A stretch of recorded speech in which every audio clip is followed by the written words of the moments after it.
So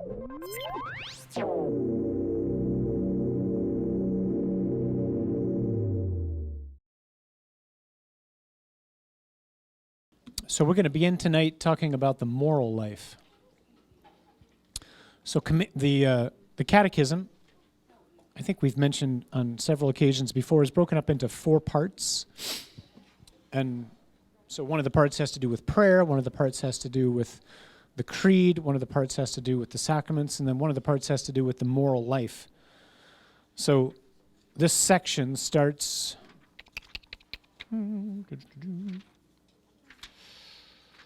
somewhere.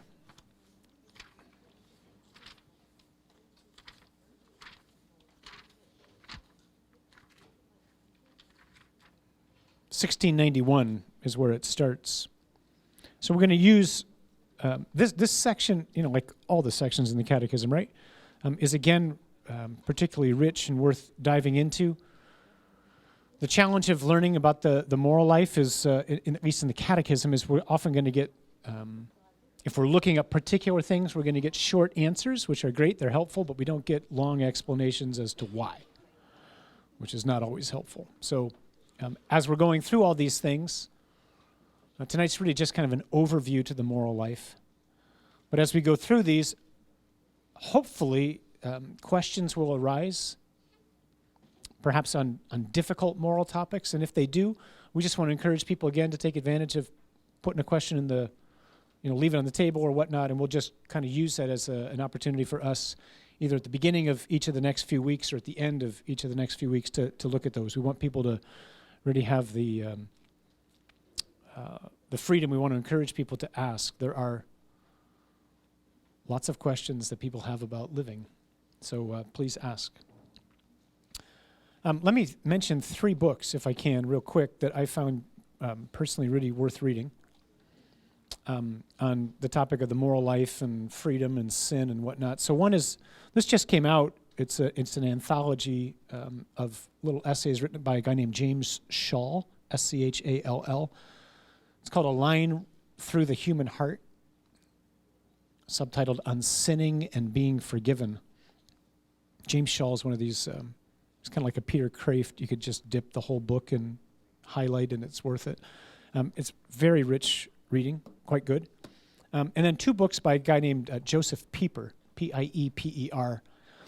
One's called The Concept of Sin, that makes for really fun reading, especially late at night. And then another book, which this might be like one of my all-time favorite books. As you can tell, it comes in pieces. It's called The 4 Cardinal Virtues. I'm going to read a little bit of this tonight. Anybody know what the 4 cardinal virtues are?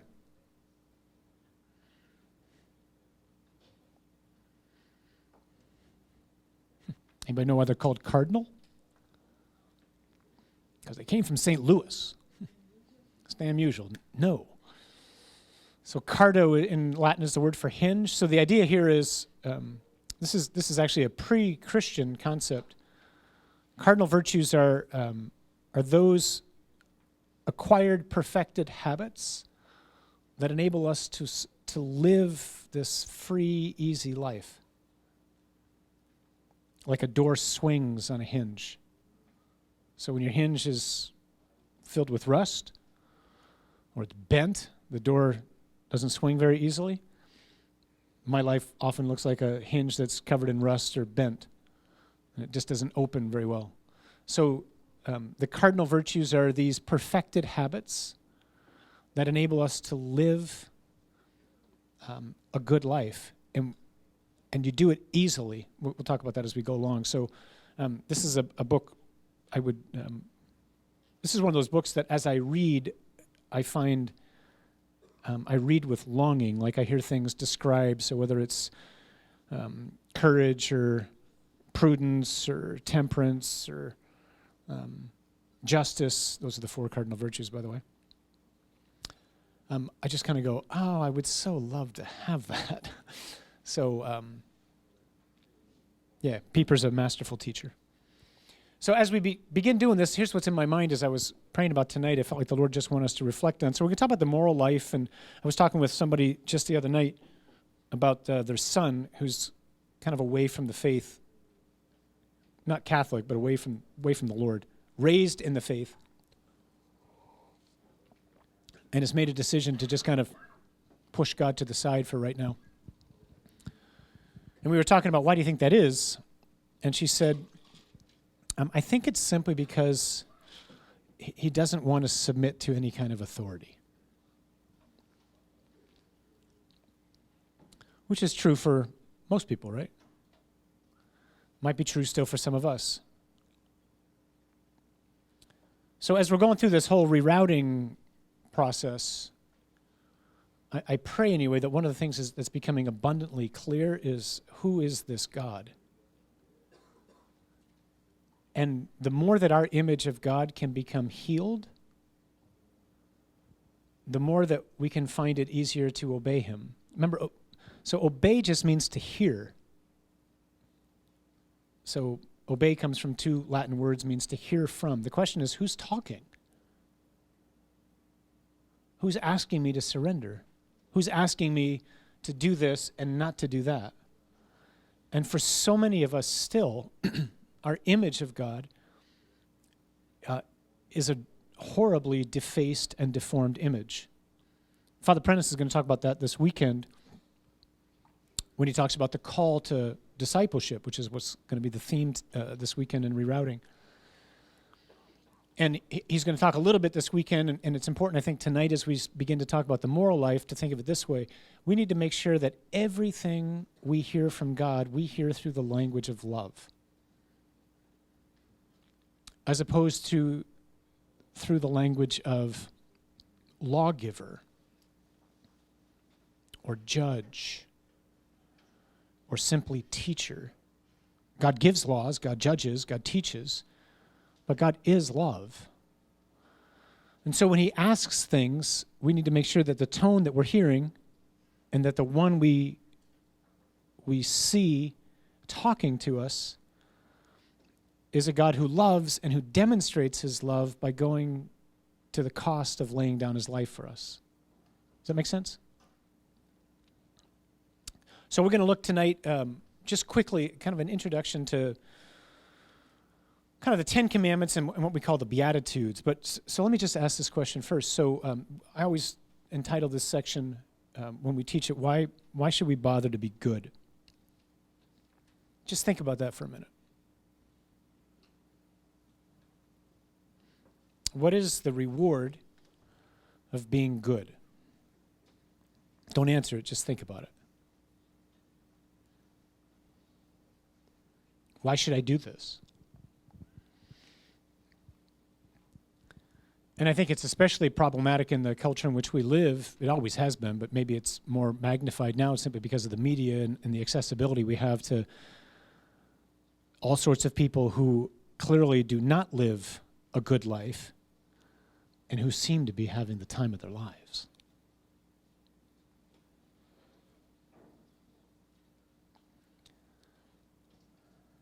So Leo DeRocher, kind of a famous baseball manager from years past, decades past, used to say, nice guys finish last.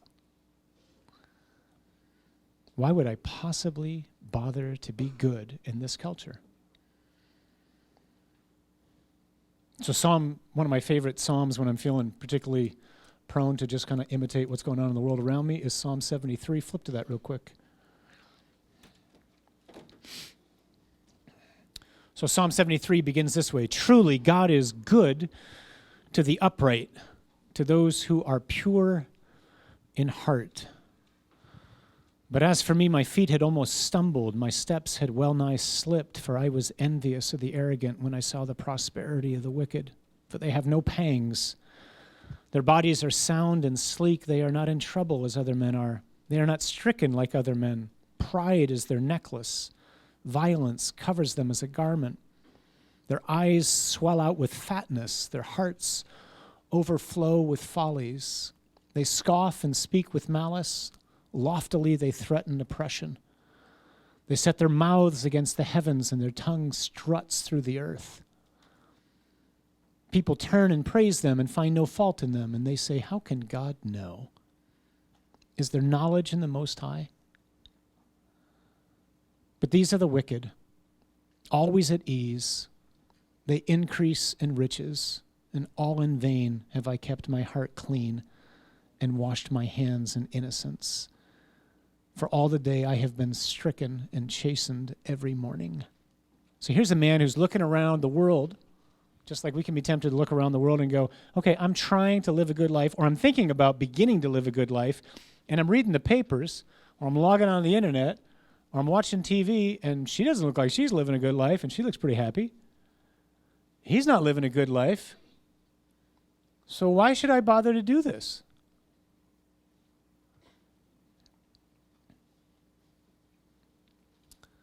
The answer is kind of deceptively simple. What you get out of being good is you become good. So there's a thing called the transformative power of the good, or the transformative nature of the good, which means something like this. This is the way one of the early Christians put it. He said, in regard to our moral life, the decisions that we make, we are our own parents. Meaning,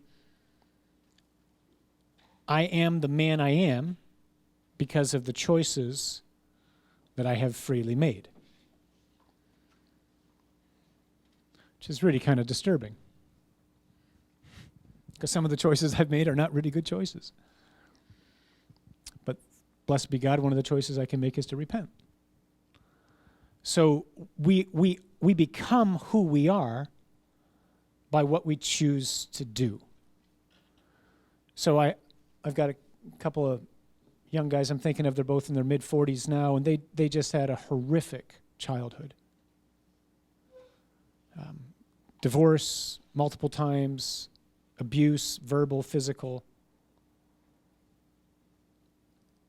Genuinely had to learn to live on the streets.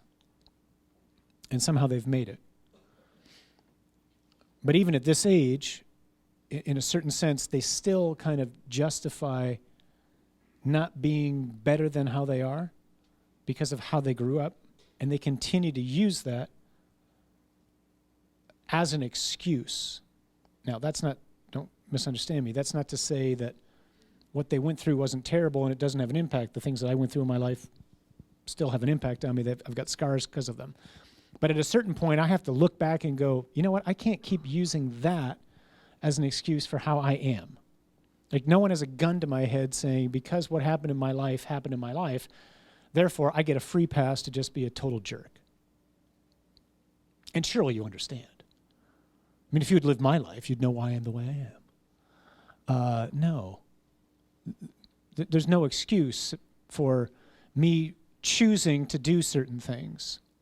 I may have had environmental, impacts, and especially at a younger age, which are most significant. I, again, don't want to shortchange that.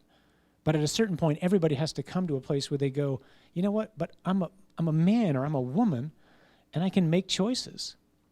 And yeah, they might be really painful, difficult choices, and I might have been habituated because of the example that I saw, or because of the fact that no one ever taught me, or whatever the case might be. I might be handicapped in a certain way. And so there might be some more to overcome than somebody who didn't have some of the things that I grew up with. But still, I can be better than I am. And the only reason I'm not is because I don't want to be. Does that make sense? Okay.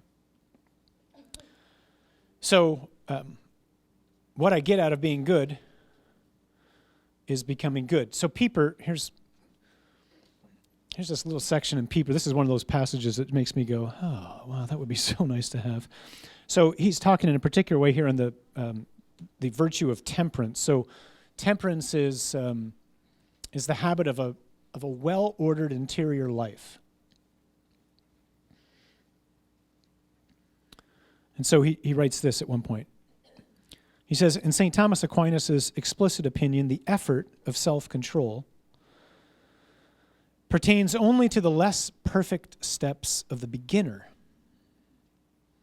whereas real perfected virtue, by the very nature of its concept, bears the joyous, radiant seal of ease, of effortlessness. So in other words, so some of us are trying to overcome maybe sinful behaviors in our life. I got a few. You might as well. And some of the things like that some people are challenged by or struggle with, they're non-issues for me. Other things, they're issues for me. The things that are not issues, there's an ease of life to that. Like, that's just not a temptation. Other things, massive temptation, still fighting something, still struggling. It's kind of like a battle for self-control. What Pieper's talking about is when temperance really becomes a virtue that we live, you just experience freedom. So the more that you live a particular way, the harder it becomes to sin. I don't know about you, but that seems incredibly attractive. So someone was talking to the Archbishop one time, posing a scenario, and they were being really serious about some temptations that they and some of their friends were dealing with, and so they posed this situation, which I won't describe for you because it's irrelevant. And he heard it, and they were being really serious, and he heard it, and he went, well, that's just stupid. And they went, well, maybe it is to you, maybe that's a non-issue to you, but it's a real issue for us. He goes, it's just stupid. Why would anybody do that? And that's kind of like the baseball player who just doesn't understand how you can't hit a ball. Like, he's just that good interiorly. Like, that's just a non-issue for this guy. But for us, there's issues in our lives, right? And we all have different issues that we're struggling with. But what God wants to just put up in front of us is, I have made you to live a life of freedom, and I've put within you the capacity to do it, and I'm giving you the strength to do it. And we'll talk about some of those strengths. Now, if none of that sounds worthwhile, then you can leave. But man, it sounds worthwhile to me. So my life, oftentimes like going to the doctor. You know, you go to the doctor, he hits your knee, your foot goes flying out. And so certain things happen in our lives, and the foot goes flying out. That's a reaction. To begin to live the moral life and the life of freedom means you stop reacting and you start responding. And there's a massive difference between the two. So a stimuli comes your way, whatever it is. Maybe it's somebody yelling at you or calling you a name or being unkind or abrupt or rude, or maybe it's alcohol, maybe it's lust, maybe it's whatever. And in the past, you would have reacted. But now you're able to see it and go, that's stupid. And you're just going to walk away. So, remember, God made you and me. Why? He made us to be divinized. And maybe one of the ways to think about partaking of the divine nature for us tonight is simply to say, which means that God made you to be happy.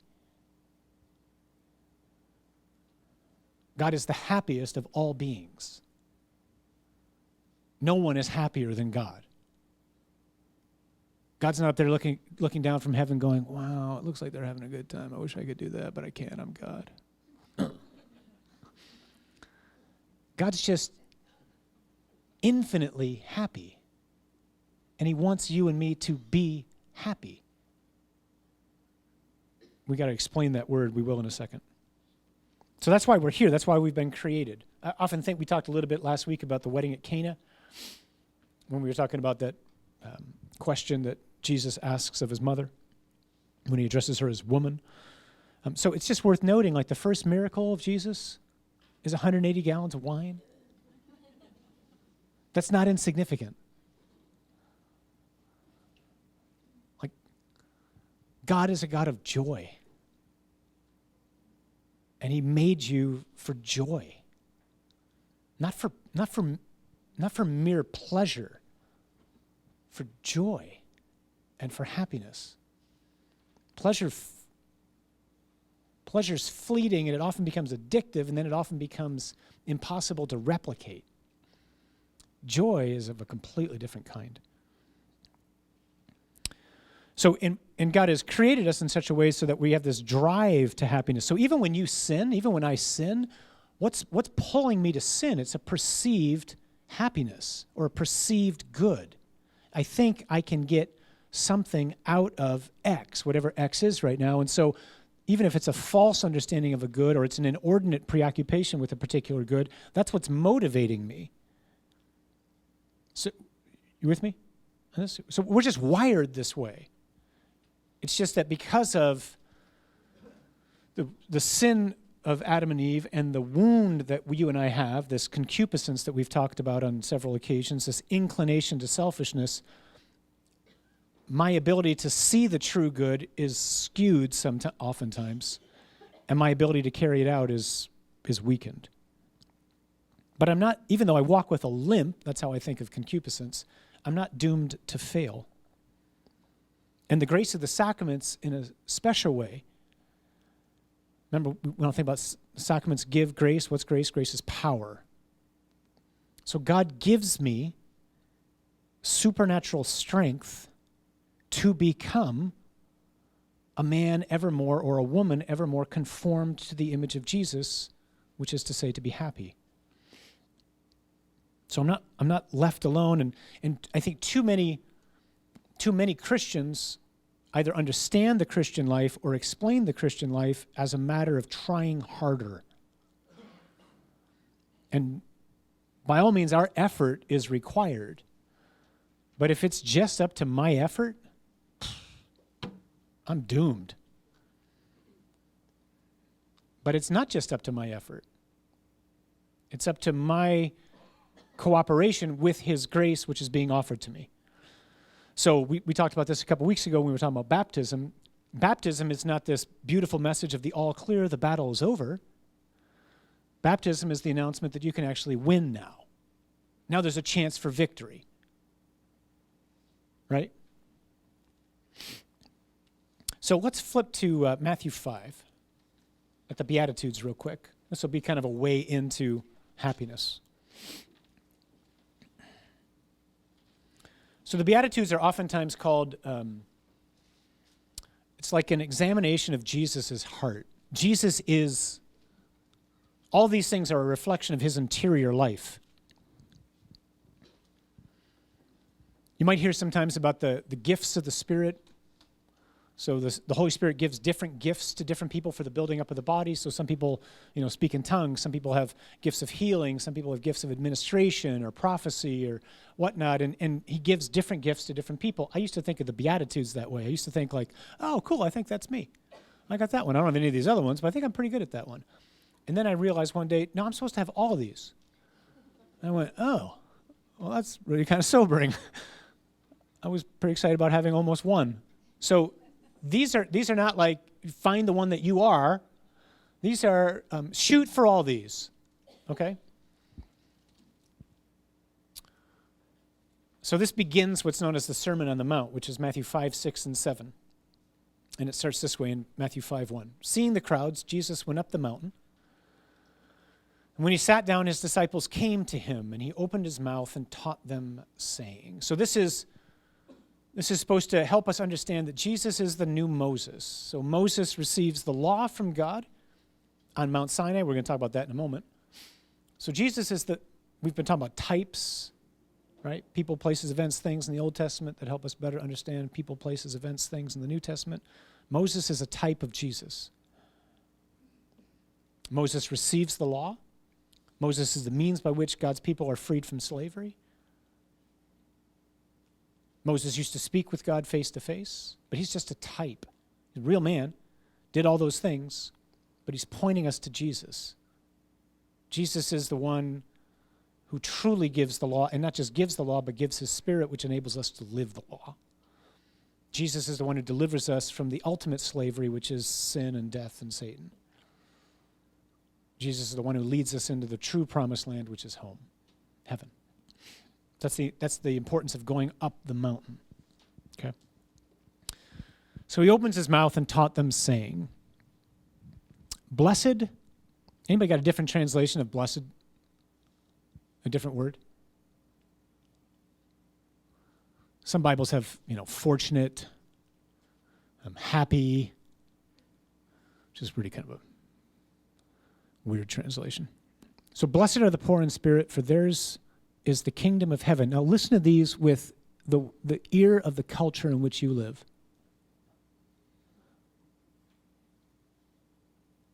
Because this is going to sound like blessed are the losers.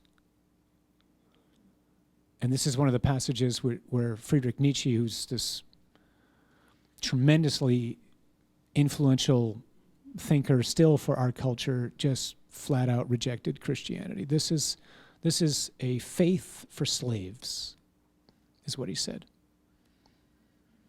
It's not a faith for real men and women.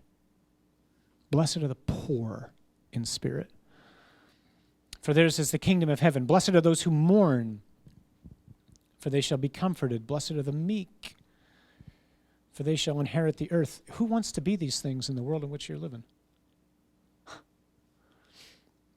Blessed are those who hunger and thirst for righteousness, for they shall be satisfied.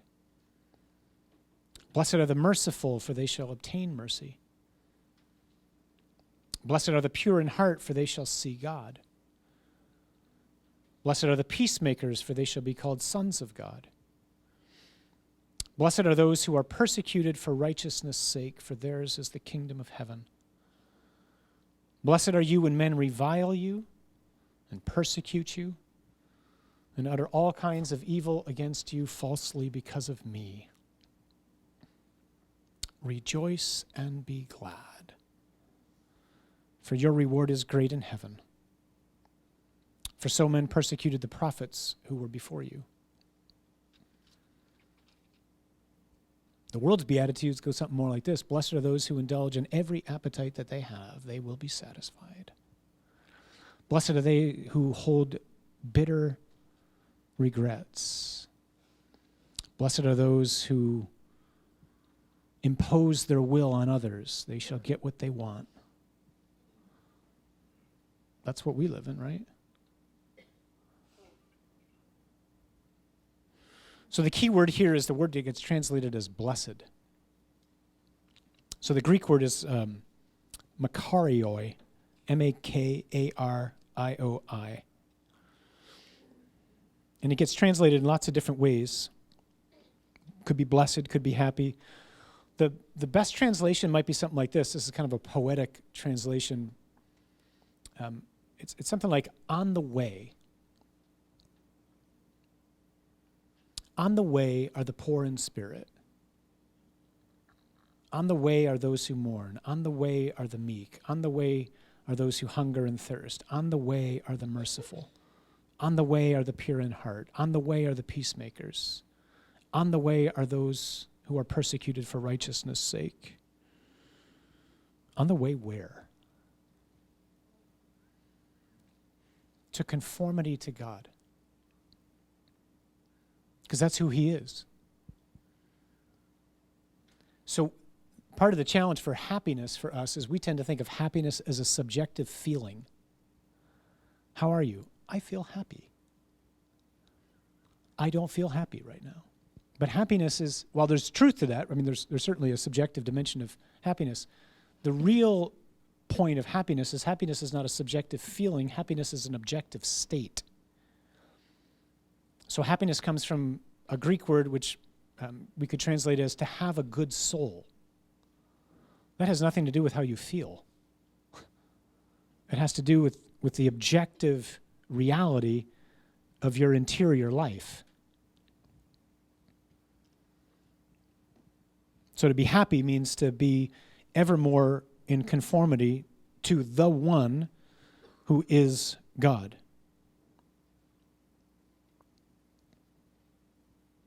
And it's not what one does with the virtue that makes him happy. It's the fact that he or she is already in possession of it. Give you an example. So meek, we hear this word all the time, but it's almost never understood. So blessed are the meek, they will inherit the earth. Well, I sure as hell don't want to be meek, so I guess I'm not inheriting the earth, because my image of meek is, dormouse.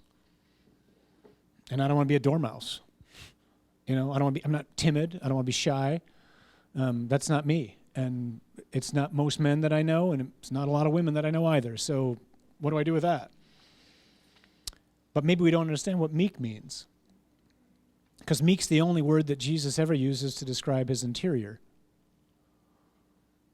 He says, "Come to me, all you who are weary and heavy laden, take my yoke upon you and learn from me, for I am meek. Sometimes it gets translated as gentle.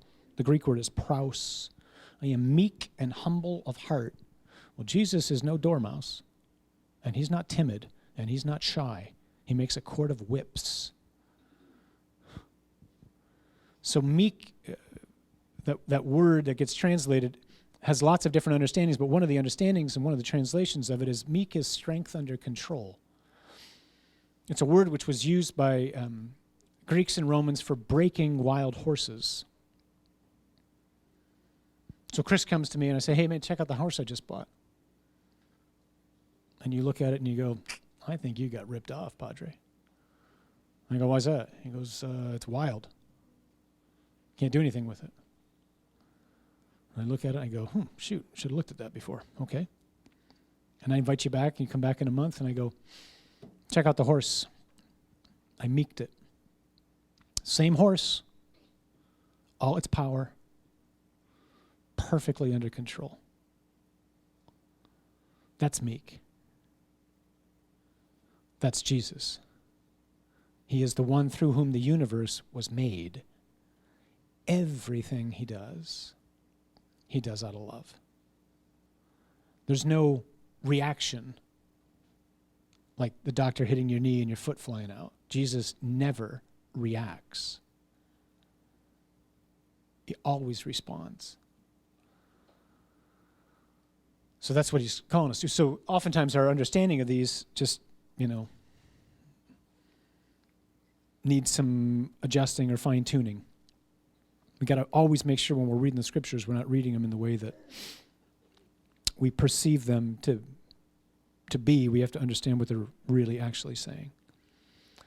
So that's maybe a longer introduction than we needed on our way into the Ten Commandments, because the Ten Commandments are given to us to help us to find happiness.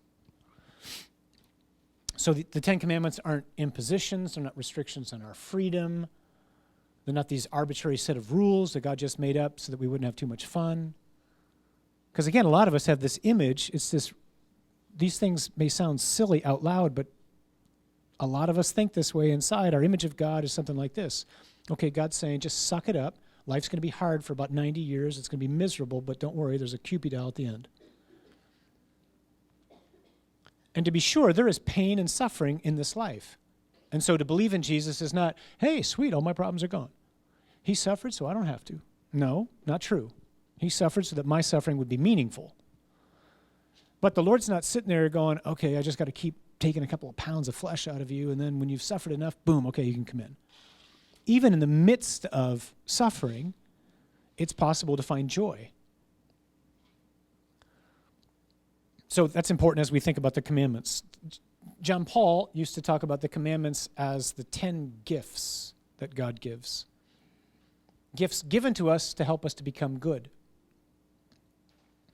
If you want to be good, if you want to be happy, live this way. If you want a miserable life, break them. There's a woman named Dr. Meg Meeker. She's on the radio sometimes with Teresa Tomeo. She's a physician up in the Traverse City area. She has a tremendous book. If you got young daughters at home, it's called Strong Fathers, Strong Daughters. It's just an extraordinary book. And in it, she says this. She was asked the question one time, what's the most rampant sexually transmitted disease amongst teenage girls?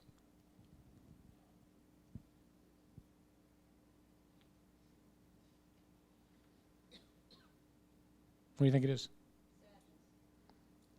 It's depression. More than sadness, depression. What's it come from? It comes from not listening to the Lord. So everything, this isn't a point of finger at anybody. Everything, in fact, the American Psychological Association, I think it's the Psychological Association, did a study 15 years ago or something like that called the hypersexualization of girls. Really worth reading and very sobering. This is not sponsored by the Vatican, right? The APA is not quite in league with the Vatican. And it concludes that everything that a young girl sees from about the time she can read is geared towards trying to tell her she finds worth from being sexually attractive to a man. Everything. So, boom, she makes a decision for whatever reason, to have a sexual encounter with a 14-year-old boy. That's going to be less than fulfilling. But because of everything that she's ever read or heard or seen, because it was all geared towards this, the conclusion oftentimes is, so what was wrong with me? I must be the problem. And so what quickly happens is it just, and I see this over and over again in confession, trust me, it just spirals into more and more and more and more self-destructive behavior until, by God's grace, God can grab his daughter with his hands and say, you're not defined by your past. We can start all over again. You're cherished, precious, priceless, loved. Let's begin again. I'll make you white again. Dust you off. But if we would but listen to the Lord, we would have avoided all that. I had a young girl come see me one time. She had heard us teach about the theology of the body and kind of explain the church's teaching on sexuality and things of like what we were just talking about. She came to see me maybe when she was midway through her high school career, and she just said to me something like, I know you taught all these things to us, but I wasn't listening. And now I don't know what to do, because she had made a decision to take photographs of herself, send them to her boyfriend, and her boyfriend sent them everywhere. And she looked at me, she says, I want to kill myself.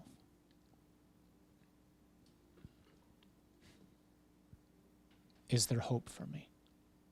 Can I come home? And the answer is, yeah, you can come home. But the sadness that was in her over having known, I heard this, but the current that's out there is so strong, combined with the current that's in here, right? Of looking for love, looking for affection. It's how we're wired. But it's so easy to get chewed up.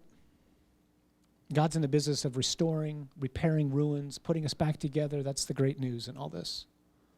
So make sure we hear that right now for wherever it is that we might be, because the Lord wants to put us all back together. So live in a world where these things are routinely broken and you can have a miserable life. That's our world. Live in a world where we aspire to keep these. You're just going to have a more peaceful life. Though it might be hard, though it will be hard, right? Unless you live in a cave, turn off the electricity. Okay, so a key part of this, right, is freedom. And even if you turn off the electricity, you're still going to have problems.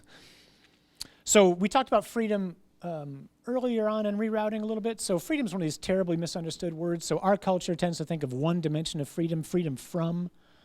So we tend to think of freedom as being free from any and all restraints, meaning I can just do whatever I want to do. That's not freedom, that's lawlessness. You can't do that driving, right? Father Mike Keating, we played him when we were talking about the introduction to the sacraments. I don't know if we played this passage or not in that talk, but he's talking about what people often call moral relativism that we live in, and this is his analogy. He says, so imagine traffic relativism. You drive on the left, you drive on the right, you drive in the middle. You go on green, you go on red, you go on yellow. You go 55, you go 95, you go 12. What do you get? You get total chaos, right? You can't live. It's just impossible. So same it is. And we see that and we go, well, that's just impossible, right? You can't do that. No one can live that way. And then we look at our moral laws and we go, ugh, shoot, that makes me uncomfortable because we're doing the same thing. You can't kill your baby, you can. All life has dignity? Not all life has dignity.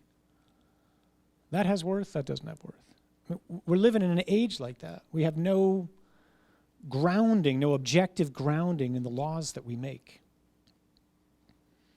So freedom isn't freedom, or it isn't only freedom from. Freedom is both freedom from, so as to be free for. That's why Mary is the perfect model of freedom. Mary is like the epitome of human freedom. So the purpose of freedom is to be able to choose to love. That's the point. No freedom, I can't love. No love, I can't be happy because I'm made for love. So the Catechism says about freedom, this is paragraph 1731, freedom is the power rooted in reason and the will to act or not to act, to do this or that, and so to perform deliberate actions on one's own responsibility. By free will, one shapes one's own life. Freedom is a force for growth and maturity in truth and goodness. It attains its perfection when it is directed toward God, who is our beatitude. The more one does what is good, the freer one becomes. The choice to disobey and to do evil is an abuse of freedom and leads to the slavery of sin. Finally, freedom makes man responsible for his acts to the extent that they are voluntary. So I tend to always think of freedom as this really remarkable burden.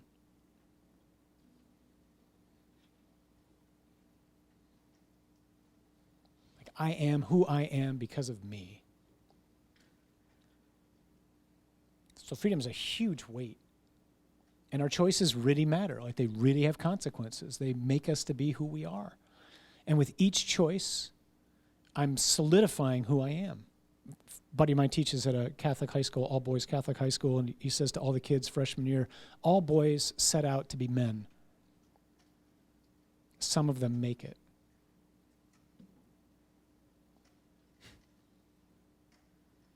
And he ain't talking about size, strength, how many letters you got in your jacket, what your GPA is. He's talking about the character inside. All boys set out to be men. All girls set out to be women. Some of them make it. And we make it to the degree that we learn to use our freedom for the purpose for which it was given to us. So Pieper, again, puts it this way. This was another one of those kind of passages when I first came across it. He says, it's a commonplace, though nonetheless mysterious truth that man's inner order, unlike that of the crystal or the flower or the animal, is not a simply given and self-evident reality, but rather that the same forces from which human existence derives its being can upset that inner order to the point of destroying the spiritual and moral person. Most difficult to grasp is the fact that it is indeed the essential human self that is capable of throwing itself into disorder to the point of self-destruction. For man is not really a battlefield of conflicting forces and impulses which conquer one another. And if we say that the sensuality in us gets the better of our reason, this is only a vague and metaphorical manner of speaking. Rather, it is always our single self that is always chaste or unchaste, temperate or intemperate, self-preserving or self-destructive. It is always the decisive center of the whole indivisible person by which the inner order is upheld, or upset, rather. That's a really sobering passage. There's no war going on in me, there's just me. And I can either choose, and I have, to destroy myself by what I do, or to choose the good. Right?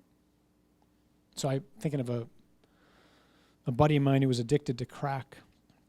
I was talking to his wife, him and his wife one time, and he had just he used to sell everything he could to get a hit. So crack is the epitome of a demonic drug, right? So crack, the first time you smoke crack, you get a high which you can never replicate. And you know this. And you're constantly trying to replicate something you can't replicate. Talk about demonic, right? I know this can't do what I want it to do, but I'm going to do it anyway. Such is the snare of the evil one, right?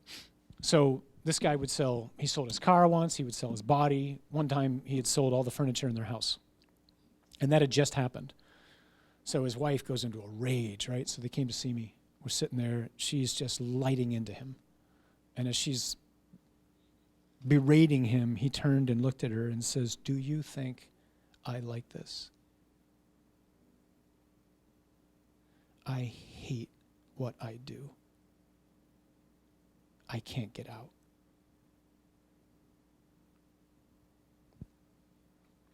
That's the result of our choices. Now, praise be Jesus, grace can bust into that, take hold of us, and rescue us like that. I got a great friend who was strung out on everything short of heroin, who overnight, by getting prayed with, literally like that, threw out everything she had, smoked, popped, drank, and has never gone back to anything, and that was 40 years ago. So God can do anything, right? Nothing's impossible for God. We can change. That's the whole premise of the Christian life. It doesn't matter who we are when we go into the waters of baptism or who we are when we walk into confession for the first time. I can walk out an entirely new person with a brand new power inside me, enabling me to live the life of freedom, because that's what God made me to live. He wants me to be happy. That is why the gospel is good news. You can change. I can change. And you might be like that particular person who changed like that, who never went back to drugs. You might be the person who changes much more slowly, who goes from a place where I used to love a particular sin to the point where I'm still stuck in the particular sin, but at least I hate the sin. That's growth. Might not be the growth you or I want, but that's growth. And our consistent, persistent trying to get back up and to grow pleases the Father. That's his son or his daughter getting back up again. He loves that. Does that make sense, huh? So the power of the resurrection of Jesus, which is what's given to us in baptism, which is what's given to us in the sacrament of reconciliation, that's power right beyond anything you and I can fathom. That's a real power. It enables me to die to the stronghold of sin in my life so that I can change. Even if it just starts here, which is where it needs to start in my mind. I no longer want to do that. I'm still doing it, but I don't want to do it. And one day I will not only not want to do it, I won't do it. That's growth. And that happens by grace. Okay? Let me touch on one last thing. Now, let me take two last things. We're going to take a break. I'm going to hand it to Bob, and then we're going to come back to this next week. Okay? Because this will get heavy, and it's 7:45, and this is much. Okay? There's three aids to us kind of growing in the will that the Catechism talks about. So ways that I can grow in freedom. So first is just knowing what the good is. So people often think ignorance is bliss. It's not. It's just ignorance, right? God shattered mine. I'm ruining yours. So just knowing good from evil, like knowing what something is and why something is either good or evil is very helpful. So the first thing that helps me to grow in freedom is to know the good. A second thing that helps me grow in freedom is just ongoing progress in virtue. So in the same way that you go to the gym and you lift greater and greater weights each time, or you go out for a run, you run longer and longer, or it's Lent and you're able to discipline your body in whatever way. I mean, however we can grow in different things, progress in virtue helps me grow in freedom. Virtue is a perfected habit, just like sin is a habit. Sin's a habit, virtue's a habit. First thing is I got to identify, okay, I think that's wrong. So it's kind of like smoking. How do you stop smoking? You pull the cigarette out of your mouth. That's what you do. That's the step, huh? That's the progress in virtue. And then the third thing that can help us is what we would call asceticism. So just disciplining the body. This is why things like fasting are so important. If you and I can't say no to things that we can legitimately have, we'll probably never say no to things that we can't have.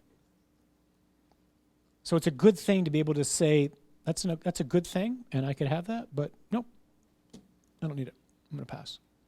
So whether it's fasting on a given day or a spiritual practice in Lent of, abstaining from sweets or from alcohol or TV or your Twitter account, whatever. Something that can help me just kind of grow in self-mastery. Those things, they just help me grow in freedom. And then you begin to taste it. So it's kind of like the person who's never eaten healthy their whole life. And so all they're habituated to sugar. And then they get off of it and they're going through tons of withdrawals. And then, within a period of time, as they start to eat good food, they realize, wow, I feel great. I didn't know this was possible.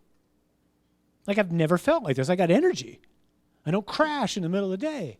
I'm not reaching for a Snickers, or a quad shot or whatever.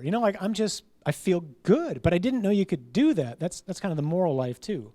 Like, there's an interior freedom that's possible for us, which if you're just living in the world apart from God and his grace, you don't know it's out there. And he's sitting there going, no, there's so much more for you. There's freedom, there's joy, there's happiness. You don't need the quad shot. Okay, you can have the quad shot, but you don't need it.